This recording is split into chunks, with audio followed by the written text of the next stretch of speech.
इसलिए जो आपने प्रश्न किया उसका उत्तर मैं अवश्य दूंगा। हे राजन, भगवान की कथा 3 लोगों को पवित्र करती है। पहले पवित्र करती है वक्ता को, क्योंकि वक्ता उत्तम पुरुष है ना, फर्स्ट पर्सन। उसके बाद श्रोता है, मध्यम पुरुष, सेकंड पर्सन। और तीसरा है परीक्षक, जो पूछता है भगवान की कथाओं के बारे में, उसको भी भगवान की कथा पवित्र करती है।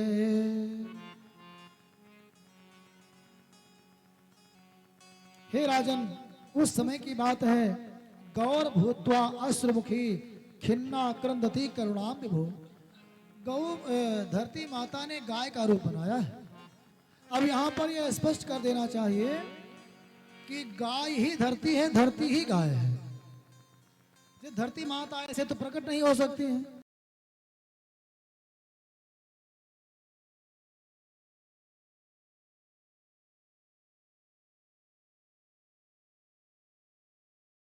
तो जब भी अपने रूप में आती हैं तो गाय के ही रूप में आती हैं, इसीलिए तो धरती को माता कहते हैं। और भारत माता भी इसीलिए कहते हैं क्योंकि यहाँ की धरती गाय के स्वरूप में है, और गाय हमारी आस्था का स्वरूप है। तो इसलिए भारत को भी माता कहते हैं, क्योंकि और देश, किसी देश को माता नहीं कहा जाता है। अमेरिका माता और इंग्लैंड माता नहीं होता है। तो इसलिए धरती माता ने आज गौ का वेश बनाया, ब्रह्मा जी के पास गई और रोने लगी। बोली, हे प्रभु, हे विभो, मुझे कोई भार दुख नहीं देता, लेकिन जो परद्रोही है, जो दूसरों की ईर्ष्या में जलता रहता है, उसको मैं सहन नहीं कर पाती। आज अनेक राजा हैं, क्षत्रिय राजा होकर के भी असुरों का काम करते हैं। मेरे ऊपर पाप का भार बढ़ गया है, अब मैं सहन करने में सक्षम नहीं हो रही हूं। ब्रह्मा जी भी रोने लगे। बोले, देवी, जाकर तय दासी सो अविनाशी हमरो तोर सहाय। जिसकी तुम दासी हो उसी का दास मैं भी हूं, चलो उसी के पास चलते हैं। सारे देवता एकत्र हुए, सुर भी सहित सकल सुर थे, सुरगुर थे, सुनासीर भी था, पृथ्वी भी धेन रूप में थी। भोले बाबा कहते हैं आमंत्रित यह शरीर भी था। सब गए, भगवान को पुकारने लगे हैं। गिरम समाधो गगनी समीरिता निसम वेधात दशामुवाचः। सबने सुंदर आर्त पुकार की है, और भगवान का स्वभाव है आर्त पुकार तो अवश्य सुनते हैं। भगवान कहते हैं, मोहि परम प्रिय खिन्न। जो दुखी व्यक्ति हैं, जो निराश्रित हैं, वह भगवान को परम प्रिय है। जबकि संसार के लोगों को कौन प्रिय होता है? जो धनवान होता है, जिसके पास सब साधन है, उनको प्यार करते हैं। लेकिन भगवान उसको प्रेम करते हैं जिसके पास कुछ नहीं है। आज जैसे देखा कि सब आर्त हैं, जय जय सूर्य नायक जन सुखदायक। सब लोग भजन करेंगे, किसी का हाथ नहीं रुकना चाहिए और किसी की वाणी भी नहीं, क्योंकि इतना सबको आता है। गोस्वामी जी की बड़ी प्यारी स्थिति है। जय जय सूर्य नायक जन सुखदायक प्रणत काल भगवान। सूर्य नायक जन सुखदायक प्रणत काल भगवान।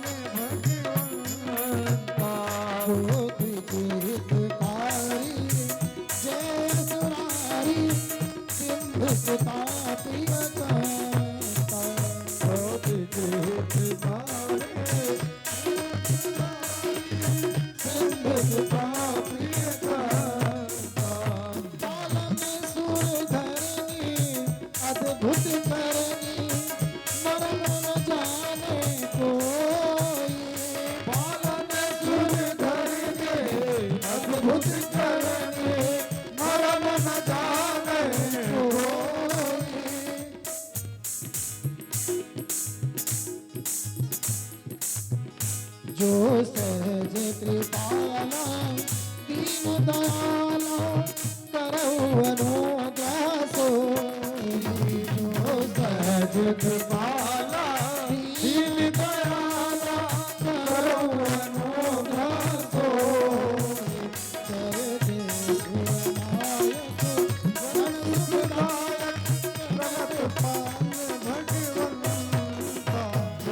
नायक जय सुखदायक प्रणत पाल भगवंता जय जय सूर्यनायक जन सुखदायक प्रणत पाल भगवंता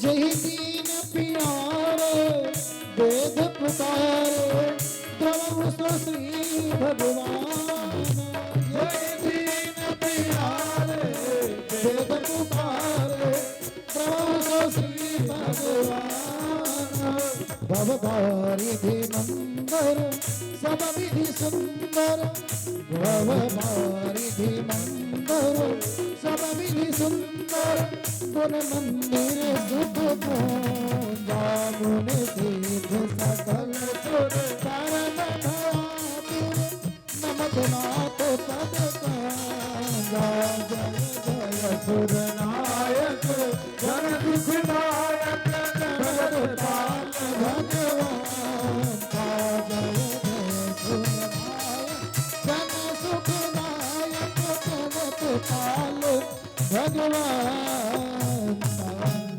बोलो श्री लक्ष्मी नारायण भगवान की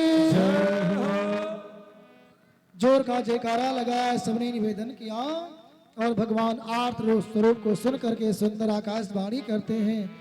वसुदेव गृहे साक्षात भगवान पुरुषः परः जनिष्यते तत्प्रियार्थम संभवन्तु सुरस्त्रियः।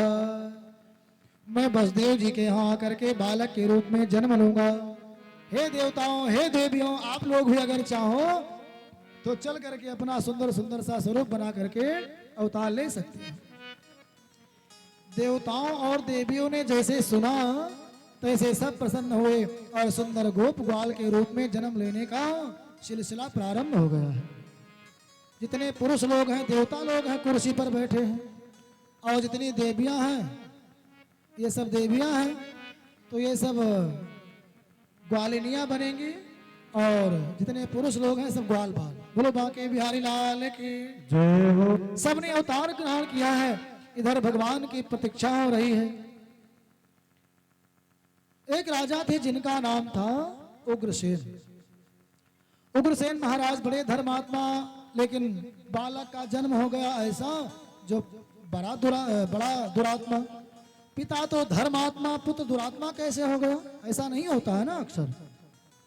लेकिन इसका कारण है, एक बार श्री उग्रसेन जी की पत्नी देवी पद्मावती मायके गई हुई थी। उस समय एक दुर्मलिक नामक राक्षस ने देवी पद्मावती के साथ छल किया, वो भी गोधूली की बेला में। उग्रसेन का स्वरूप बना करके छल किया, और उसी के परिणाम स्वरूप कंस के रूप में तेज प्रकट हुआ माता पद्मावती के उदर में। 12 वर्षों तक कंस पेट में रहा। जब जन्म लिया तभी से धरती माता त्राहिमाम करती थी। किशोरावस्था को प्राप्त हुआ और विवाह हुआ जरासंध के यहाँ। वहां की सेना भी आकर के मथुरा में रहने लगी। अरिष्टकूट, सल, तोसल, केसी, ब्योमासुर, चाणूर, मुष्टिक सब के सब मिल करके जगह जगह अत्याचार करने लगे। उग्रसेन महाराज ने रोका, पकड़ करके जेल में बंद कर दिया। अब तो स्वच्छंद हो गया। अनेक राजाओं का साथ कर लिया और सबके साथ मिल करके जितने भगवान के भक्त हैं सबको मारना, यज्ञ यागाद बंद करवाना, साधु महात्माओं को त्रास देना, देवताओं को कमजोर करना, यही काम रह गए। आज कंस ने सोचा कि लाओ थोड़ा सा प्रजा में अपने को अच्छा दिखा दे। एक बहन थी जिसका नाम था देवकी, चचेरी बहन थी, देवक महाराज की पुत्री थी। बड़े धूमधाम के साथ विवाह किया। 200 हाथी, रथ, घोड़े सब खूब दान किया। देखो, जो कन्या के विवाह में दान किया जाता है ना, उसको कहते हैं दायाद्य। क्या कहते हैं? दायाद्य। और उसी को हम लोग दहेज दहेज कहते हैं। तो दायाद्य का मतलब होता है पैतृक संपत्ति का अंश। जैसे 4 पुत्र हैं तो पिताजी का जितना चल अचल संपत्ति है सबका हिस्सा लगेगा ना, पुत्री का कोई हिस्सा लगाता नहीं है। तो अचल संपत्ति देंगे नहीं, तो जो चल संपत्ति है उसी में से कन्या को देना चाहिए। इसी को कहते हैं दायाद, और दान के रूप में दिया जाता है। इसमें कंजूसी नहीं करना चाहिए। जितने अनुपात में बालकों का हिस्सा आ रहा है उसी अनुपात में बेटी को देना चाहिए। लेकिन वह दूषित दहेज है जो लड़के वाले जबरदस्ती मांगते हैं, यह दूषित है। और जो लड़की का पिता स्वयं देता है श्रद्धा से, वह पुण्य युक्त धन है, उसको स्वीकार करना चाहिए। आज अनेक दान करके देवी देवकी का विवाह किया, मन में आया कि लाओ हम ही चले थोड़ा विदा कर दें। सुंदर रथ सजाया, देवी देवकी और श्री वसुदेव महाराज को बैठाया, रथ लेकर चलने लगा। प्रजा बड़ी प्रसन्न हो गई, लगता है कंस महाराज बदल गए। अब ये अत्याचारी नहीं रह गए, ये तो बड़े धर्मात्मा हो गए। देवताओं ने कहा अच्छा अभी पता लगाते हैं। देवताओं ने टेस्टर लगाया, टेस्टर है ना। देवताओं ने परीक्षा लेना चाहा कि यह वास्तव में बदल गया है कि पुराना ही इसका स्वभाव है। देखो, एक होता है स्वाभाविक और एक होता है बनावटी। भैया आप लोग बोले नहीं, आराम से जहां जगह पर बैठ जाओ। बोलो श्री बांके बिहारी लाल की जय हो। एक होता है बनावटी स्वभाव, एक होता है स्वाभाविक स्वभाव। एक व्यक्ति आया, कहीं बाहर से आया था अकबर के दरबार में। उसने शर्त रख दिया कि अगर मुझे कोई बता दे कि मैं किस राज्य का किस देश का हूं तो उसको मैं 100 अशर्फियां पुरस्कार स्वरूप दूंगा, और नहीं बता पाए तो आधा राज्य ले लूंगा। अब तो समस्या खड़ी हुई, कोई नहीं बता पाया। बीरबल के पास बात आई, आज दरबार लगा। बीरबल ने कहा कल बताएंगे। दूसरे दिन दरबार लगा, बीरबल ने कहा कि ये महोदय फला जगह के हैं, स्थान बता दिया। उसको बड़ा आश्चर्य हुआ कि इन्होंने कैसे बताया, हमने तो बताया नहीं इनको। बादशाह ने कहा बताओ इन्होंने सही कहा है गलत कहा है। तो उस व्यक्ति ने कहा बात तो इन्होंने सही कही है, लेकिन हो सकता है कि अंदाज से बता रहे हैं वैसे ही। ये पहले ये बताएं कि इनको ज्ञात कैसे हुआ। तो बीरबल ने बताया कि जब ये महाशय सो रहे थे ना, तो मैं रुई की बत्ती बना करके इनके नाक में डाला, और सोते समय ही अचानक आंख खुली और अपने भाषा में बड़बड़ाए। बोलो बांके बिहारी लाल की जय। तो ये होता है स्वाभाविक।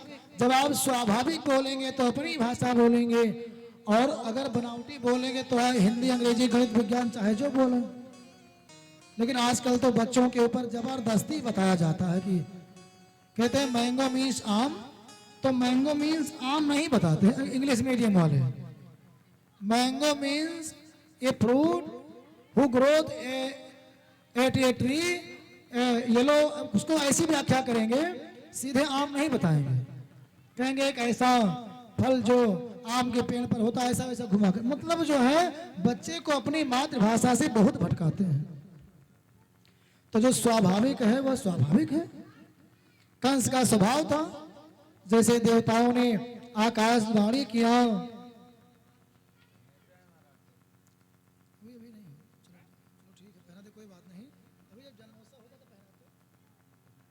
मंगल कामना। बोलो श्री बांके बिहारी लाल की जय हो।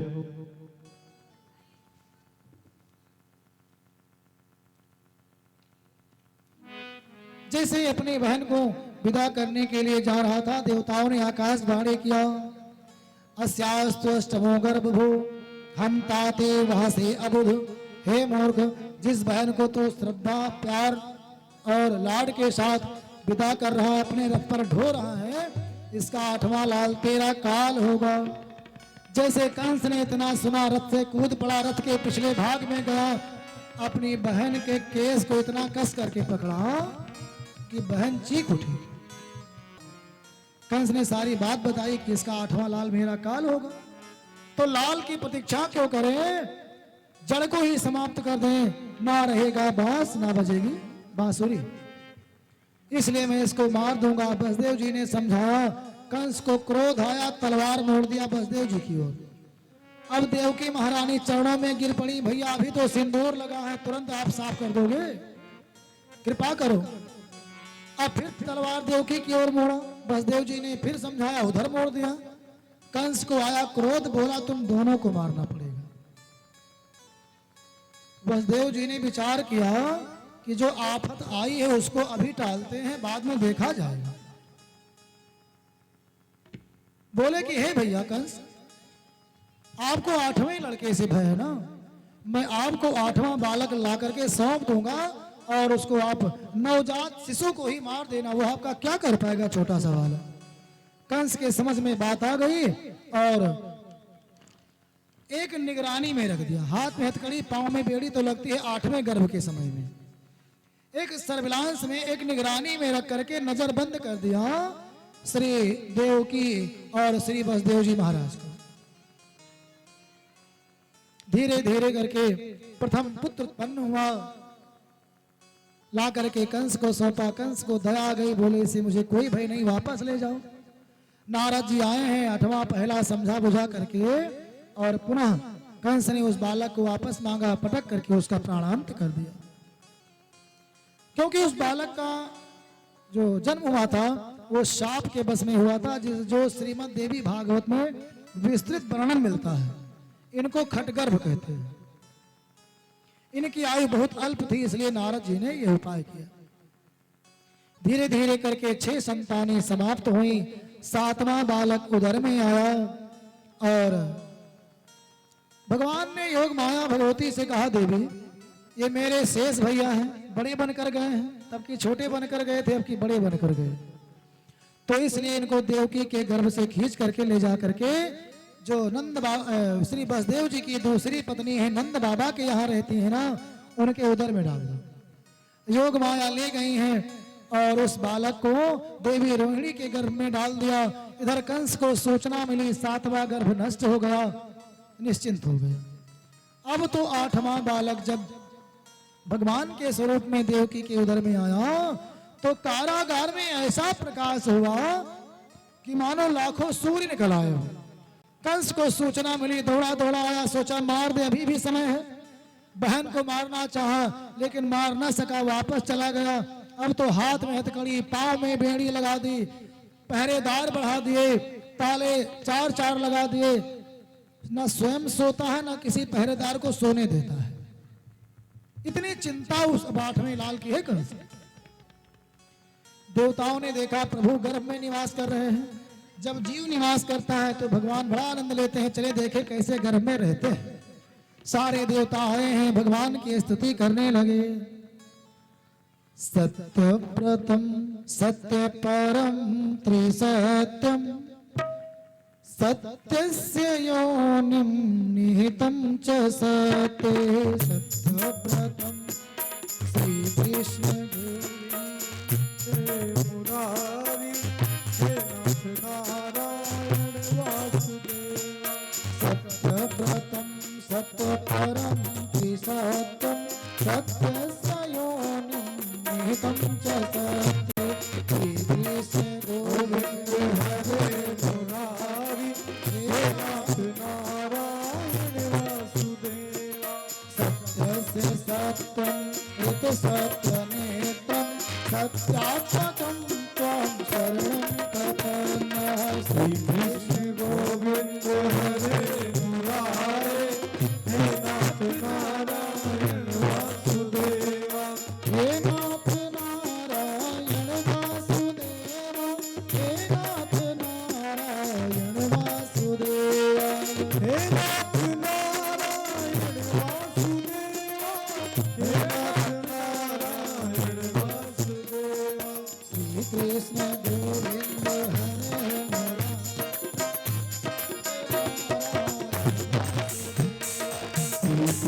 गोविंद हरे मुरारी हे नाथ नारायण वासुदेव।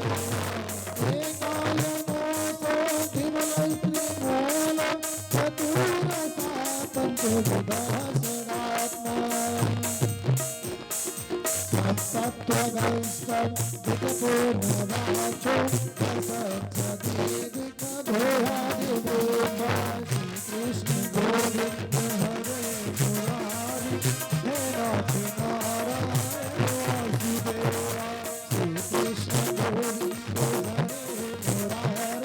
हे नाथ नारायण। मथुरा के उस कारागार में दिव्य प्रकाश है। देवता विनती करके 9 बार सत्य सत्य कह करके प्रार्थना करके अपने अपने धाम को गए और श्री भगवान के जन्म का अब समय आया है। भगवान का जन्म मथुरा में हुआ तो मथुरा का बड़ा सुंदर सा अर्थ महात्माओं ने बताया है।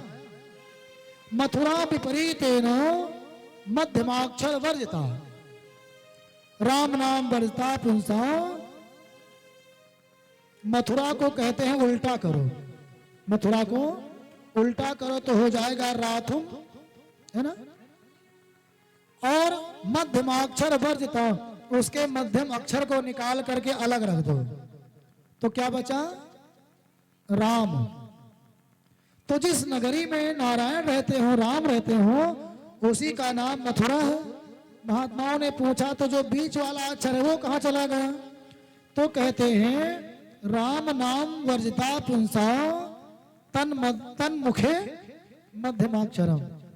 जो लोग उस मथुरापुरी के अधिष्ठाता श्री राम जी का नाम नहीं लेते हैं, उनके मुंह में वह मध्यमाक्षर। अब मध्यमाक्षर क्या है आप लोग जाने। जो राम का नाम नहीं लेते हैं उनके मुंह में बीच वाला अक्षर। बीच वाला अक्षर क्या है, बोलो श्री लक्ष्मी नारायण भगवान की जय। आज सुंदर सा समय प्राप्त हुआ है। अथ सर्व गुणोपेत काल परम शोभन यर्हेवा जन्मक्ष यर्हेवाज जन्मरक्षम सांतर्षग्रह तारका। सुंदर भादव का महीना है, अष्टमी तिथि है, अंधियारी रात है, बुधवार का दिन है, रोहिणी नक्षत्र है। भगवान ने विचार किया कि श्री वसुदेव जी के एक पत्नी और है देवी रोहिणी, मेरा जन्म देवकी के गर्भ से हो रहा है तो रोहिणी देवी के नाम वाले नक्षत्र में जन्म लेते हैं, इसलिए उनको प्रसन्न करने के लिए रोहिणी नक्षत्र चुना है। दिशा प्रसेदु, सारी दिशाएं आज प्रसन्न है। दिशाएं भगवान का वस्त्र है, क्या है, भगवान का वस्त्र है। तो दिशाएं तो निर्मल होंगी ही ना जब भगवान आएंगे। आज सारी दिशाएं निर्मल हो गई और प्रसन्न भी है। गगनम निर्मलो, गगन, गगन माने आकाश, एक होता है बादल, एक होता है आकाश। तो आकाश निर्मल निर्मल हो गया। उसने सोचा भगवान के शरीर की तुलना मुझसे की जाती है, इसलिए बादलों से कहा तुम हट जाओ, मुझे गोविंद का दर्शन करने दो। सारे बादल हट गए और आकाश निर्मल हो गया। उद्गणोदयम, तारे निकल आए हैं, वे भी भगवान का दर्शन कर रहे हैं। मही मंगल भूयिष्ठा, धरती माता मंगलवती हो गई, सुकोमल हो गई। धरती माता ने विचार किया कि प्रभु मेरे स्वामी हैं, मेरे ऊपर अपने कोमल कोमल चरणों को रखेंगे, तो अगर मैं कोमल नहीं हुई और कहीं आने से मना कर दिए तब क्या होगा। इसलिए धरती माता सुंदर निर्मल और कोमल हो गई। नद्या प्रसन्न सलिला, नदी प्रसन्न और स्वच्छ हो गई। जबकि बरसात के महीने में बाढ़ आदि का पानी होता है, नदियां निर्मल नहीं होती हैं। लेकिन मथुरा जी में बहती हैं जमुना मैया। जमुना मैया भगवान की प्रेमिका है, पत्नी है, प्रेयसी है। इसलिए सोचाओ कि निर्मल मन जन सो मही पावा। अगर मैं निर्मल नहीं रहूंगी तो गोविंद मेरे पास नहीं आएंगे, इसलिए नदियां निर्मल हो गई। हृदय जल रुहस्या, सुंदर सरोवर में कमल खिलाए हैं। दुजाल गुलसन्नादा स्तबका बनराजय, सारे वन उपवन इतने कुसुमित हो गए हैं, लगता है मानो बसंत ऋतु आ गई है। कमल भी आज रात्र में खिला है, क्योंकि रात्र में कमल कभी नहीं खिलते। रात्र में तो कमलनियां खिलती हैं, कुमुदनी। कमल तो दिन में खिलते हैं सूर्य भगवान के प्रकाश में, लेकिन आज कमल भी खिले हैं। बबौ वायु सुख स्पर्शा, सुंदर शीतल मंद सुगंधित वायु बहने लगी है।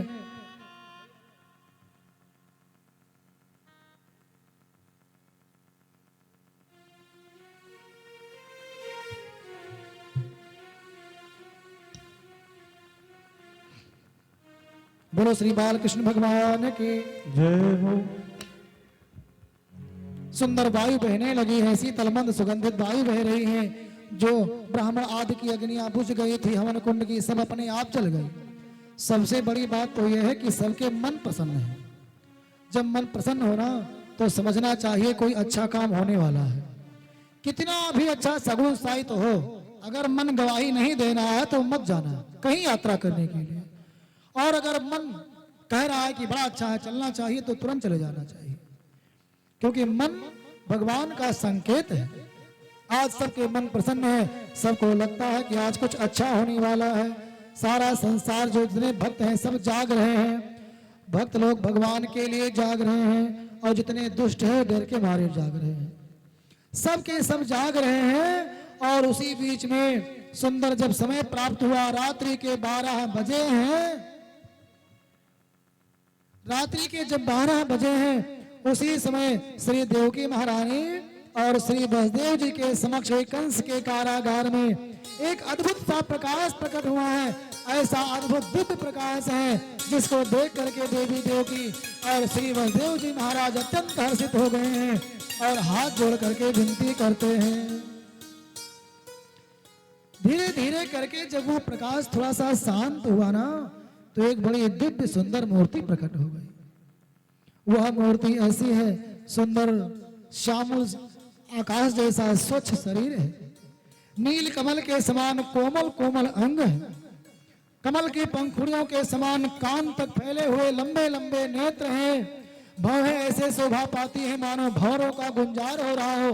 सुंदर काले घुंघराले केस हैं, सुंदर पीतांबर लहला रहा है, हाथ में शंख चक्र गदा पद्म धारण है, मुख पर मुस्कान है। ऐसा दिव्य बालक देख करके श्री देवकी माता और श्री वसुदेव जी महाराज हाथ जोड़ करके बैठे हैं। तमद्भुतम बालकमं भुजेक्षणं चतुर्भुजं शंख गदायुधायुधं श्रीवत्सलक्ष्मं बलशोभिकौस्तुभं पीतांबरं सांद्रपयोधसौभगम्। ऐसे अद्भुत बालक को जब श्री वसुदेव जी ने देखा, लालायित हो गए, चरणों में प्रणाम किया, स्तुति करने लगे, स्तुति करने लगे भगवान की, और विनती किया है कि हे प्रभु आपका दर्शन प्राप्त हुआ, मैं धन्य हो गया। भगवान ने कहा देखो मैं तुम्हारी तपस्या से यहाँ आया हूँ, मैं छोटा बालक बन जाऊंगा, तुम मुझे ले जाकर के गोकुल में भेज देना, वहां मेरी योग माया पहले ही बेटी बन करके आ चुकी है, उसको ले आना।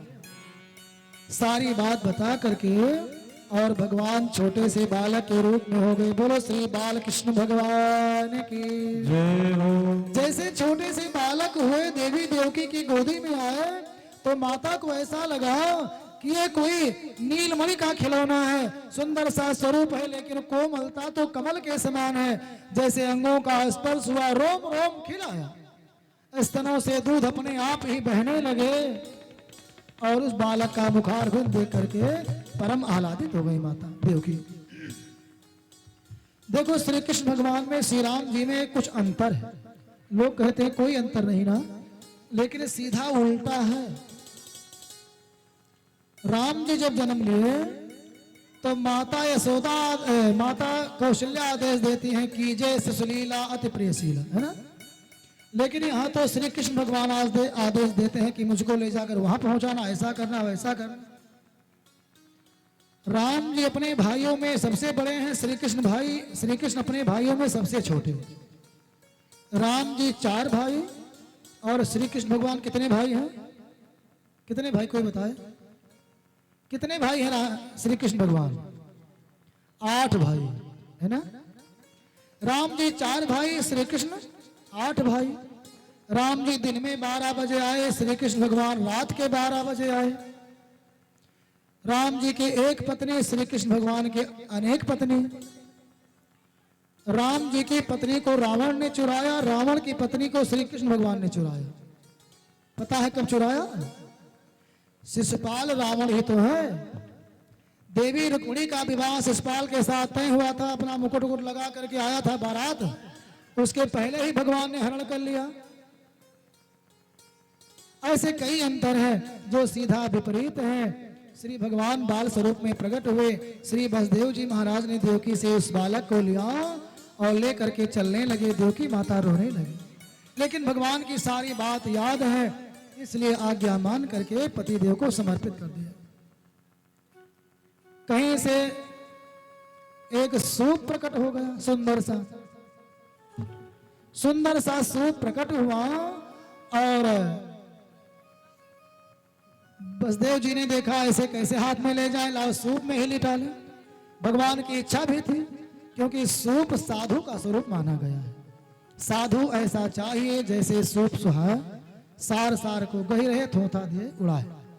तो जो अपने पास अच्छे विचार रखते हैं वही सूप के समान संत हैं, और भगवान संतों के हृदय में रहते हैं। सूप में लिटाया, हाथ की हथकड़ी, पांव की बेड़ी खुल गई, सारे पहरेदार सो गए हैं, सारे द्वार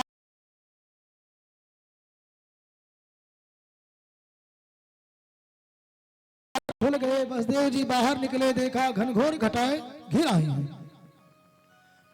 मानो बादल लोग स्वागत में जल की फुहार कर रहे हैं। श्री बलदाऊ भैया जो शेष जी हैं, उन्होंने देखा कि मेरे भैया को कष्ट होगा, 1000 फण ला करके छाता की तरह लगा दिया है। वसुदेव जी लेकर जा रहे हैं, धीरे धीरे पहुंच गए यमुना जी के। सुनको डर नहीं रहता है। बोलो श्री भक्त वत्सल भगवान की जय हो। सिर पर सीताराम फिकर, फिर क्या करना, सिर पर भगवान है। हाथ की बात छोड़ो, भगवान का हाथ ही नहीं, भगवान ही है। इसलिए भय मुक्त हो गए, जल में प्रवेश किया। यमुना जी ने सोचा अवसर बढ़िया मिला है, चरणों को छू लेती हूँ, बढ़ने लगी। भगवान ने सोचा पिताजी को डुबो देंगी लालच में, चरण छूने की लालच में पिताजी को कष्ट हो रहा है, उसको ये नहीं देख रही। भगवान ने पीछे से पैरों को बढ़ाया है, यमुना जी ने स्पर्श किया, चरणों के नीचे बहने लगी। बोलो श्री यमुना महारानी की जय हो। यमुना जी को पार किया, गोकुल पहुंचे, वहां देखा सारे दरवाजे खुले, श्री यशोदा माता सोई है, सब सोए हैं। अंदर कक्ष में प्रवेश किया, देखा सुंदर कन्या खेल रही है। अपने बालक को लिटा करके जब बेटी को उठाने लगे तो श्री वसुदेव जी महाराज के नेत्रों से अश्रुधारा प्रवाहित हो गई।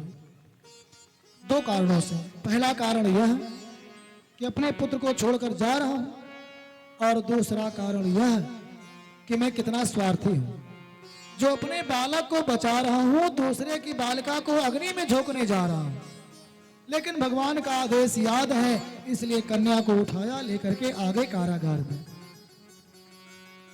जैसे कन्या को लेकर पहुंचे, हाथ में हथकड़ी, पांव में बेड़ी पुनः लग गई, और सब के सब पहरेदार जग गए।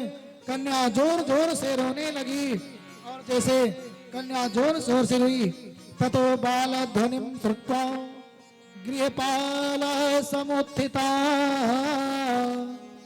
बालक की धुन को सुन करके जितने द्वारपाल थे सब के सब जाग गए, भागे भागे कंस के पास गए। महाराज 8वां लड़का हो गया है। बोलो नंद के लाला की।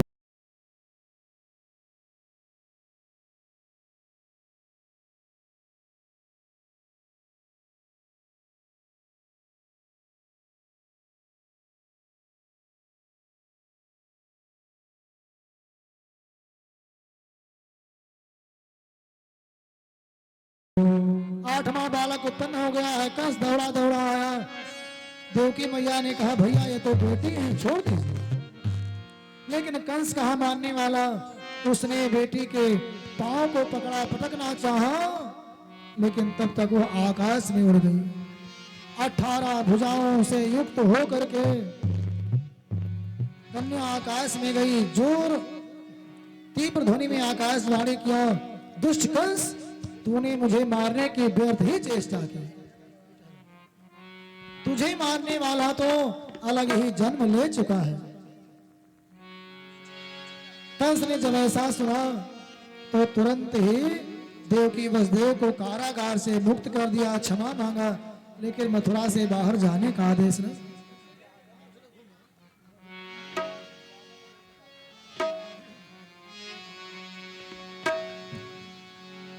इधर प्रातः काल हुआ है, नंद बाबा के यहाँ रोज प्रतीक्षा होती है।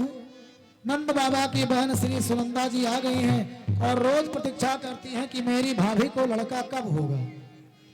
आज प्रातः काल उठी और जैसे कमरे में प्रवेश किया अपनी भाभी के, तैसे देखा सुंदर सा लाला हुआ है और मारे प्रसन्नता की उछल पड़ी। उछल करके नंद बाबा के पास पहुंची, बोली भैया लुटा दिया है नंद बाबा ने। और जितने ग्वाल बाल आते हैं, कोई दान ले रहा है, कोई दान दे रहा है, कोई बधाई गा रहा है, कोई बधाई बजा रहा है। नंद घर आनंद भयो, जय कन्हैया लाल की। आनंद भयो, कन्हैया लाल की। नंद घर आनंद भयो, जय कन्हैया लाल की। नंद घर आनंद भयो, जय कन्हैया लाल की। जय कन्हैया लाल की जय हो, गोपाल की जय कन्हैया लाल की जय हो, गोपाल की कन्हैया लाल की जय हो, गोपाल की जय कन्हैया लाल की जय हो, गोपाल के। नंद घर आनंद भयो, जय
कन्हैया लाल की।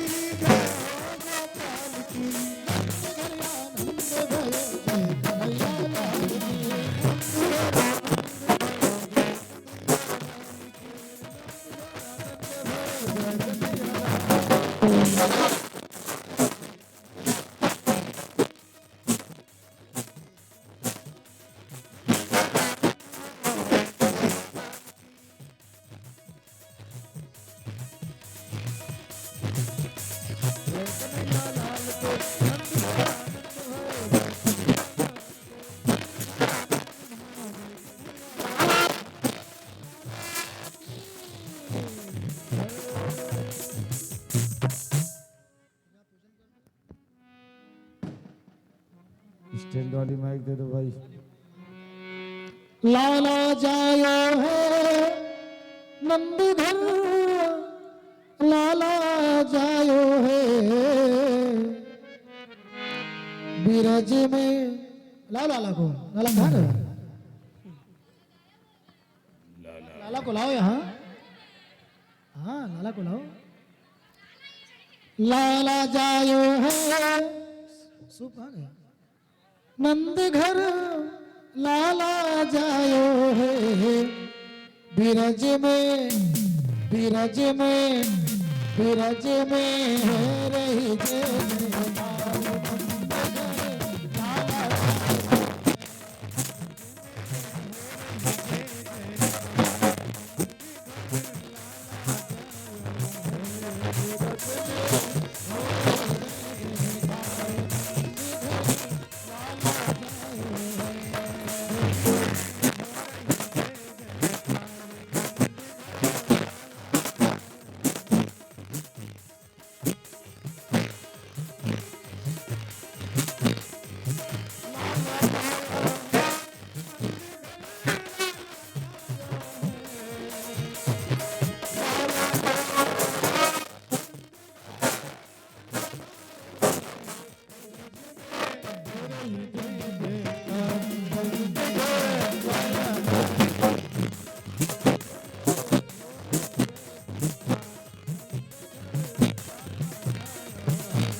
नंद के लाला की जय हो।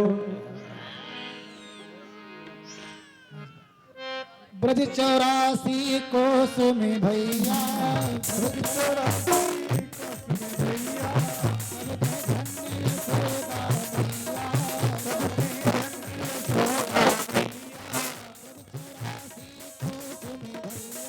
ब्रज 84 कोस में भैया, ब्रज 84 कोस में भैया, धन्य सोदा मैया, सब धन्य सोदा मैया।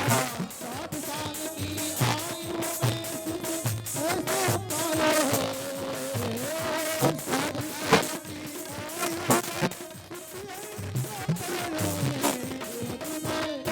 बिरज में, बिरज में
बोलो नंद के लाला की जय। घर के सभी लोग जो लावा छोड़ना है जिनको, सब जल्दी आ जाए, आरती हो जाए। जिनको लावा आदि डालना है, न्यौछावर डालना है, घर के लोग जल्दी आ जाए।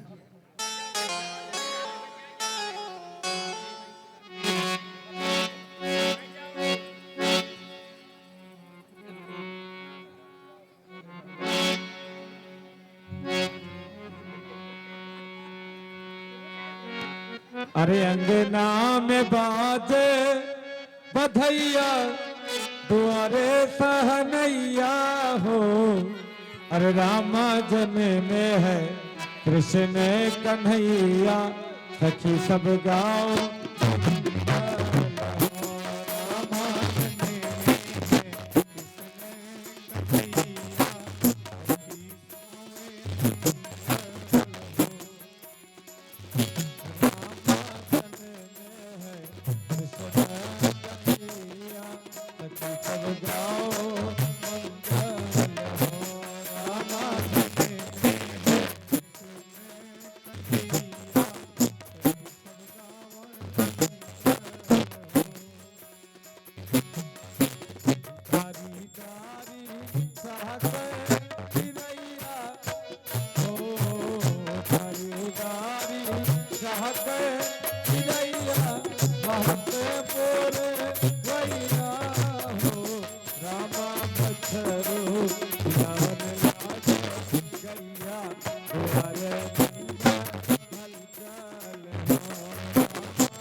गोलोनंद के लाला की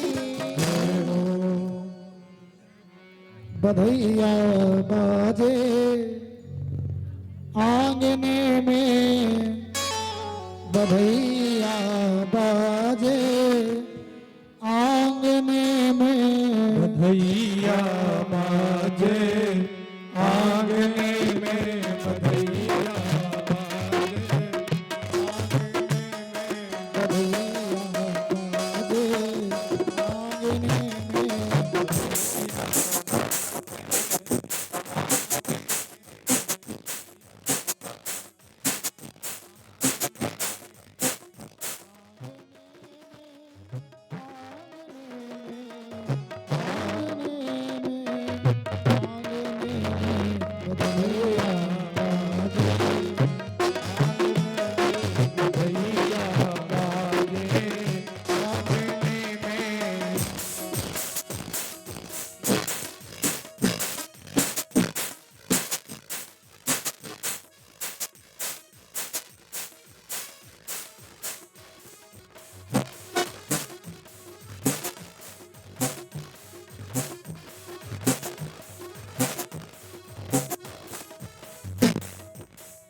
जन्मे है किसने कन्हाई,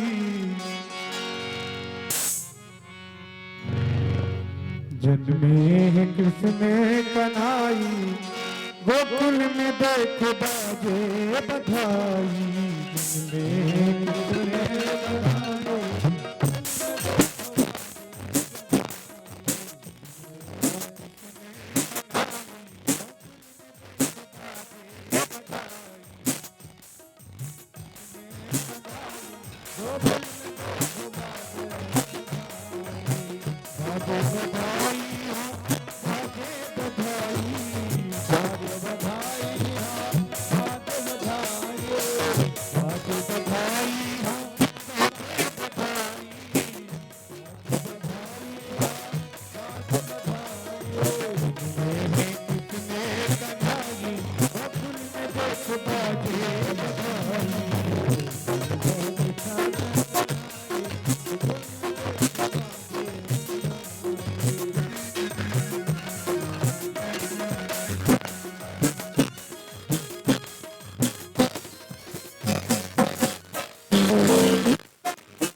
इदगुं हविः प्रज्वलनं मे अस्तु दशवीरगुं सर्वगणगुं स्वस्ताय आत्मसनि प्रजा सनि पशु सनि लोक सन्नि भय सनि अग्नि प्रजां बहुलां मे करो तन्नं पयोरेतो स्मा सुधत्त।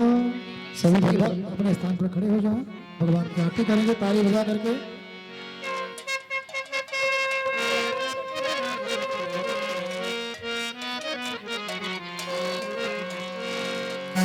आरती बाल कृष्ण की जय, आरती बाल कृष्ण की जय। अपना जन्म सफल कर लीजिए, अपना जन्म सफल कर लीजिए। आरती बाल कृष्ण की जय, अपना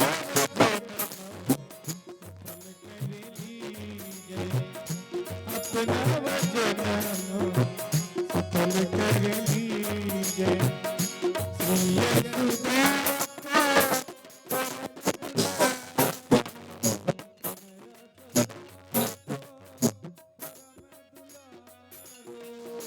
बाबा की अखियन को पारो, बाबा के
आप लोग अपने यथास्थान बैठ जाएं। भैया प्रसाद दें। अच्छा पुष्प दियो पुष्प। ओम यज्ञेन यज्ञमय जन्त देवास्तानि धर्माणि प्रथमान्यासन्ना देहनागम महिमानः सचन्त यत्र पूर्वे साध्याः सन्ति देवाः। मंत्र पुष्पांजलिं समर्पयामि। भगवते श्री यज्ञनारायणाय नमः।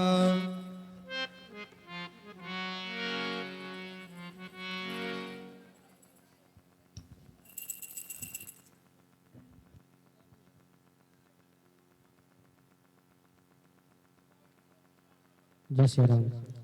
सभी लोग अपने यथास्थान बैठ जाएं और प्रसाद आरती लेके ही अपने गंतव्य स्थान को जाएंगे। बोले यज्ञ नारायण भगवान की, श्री सीतारामचंद्र भगवान की, हनुमान जी महाराज की, भूत भावन भोलेनाथ भगवान की, श्री लक्ष्मी नारायण भगवान की, श्री सीतारामचंद्र भगवान की, श्रीमद् भागवत महापुराण की, श्री व्यास जी महाराज की, सुखदेव भगवान की, श्री परीक्षित जी महाराज की, श्री व्यास जी महाराज की, सतगुरुदेव भगवान की, सत्य सनातन वैदिक धर्म की अधर्म का प्राणियों में विश्व का भारत माता की सत्य सनातन वैदिक धर्म की, सत्य सनातन वैदिक धर्म की। ओम नमः पार्वती पदये हर हर महादेव। बोलो कृष्णचंद्र भगवान की। शुभ दिन आयो भवन वामा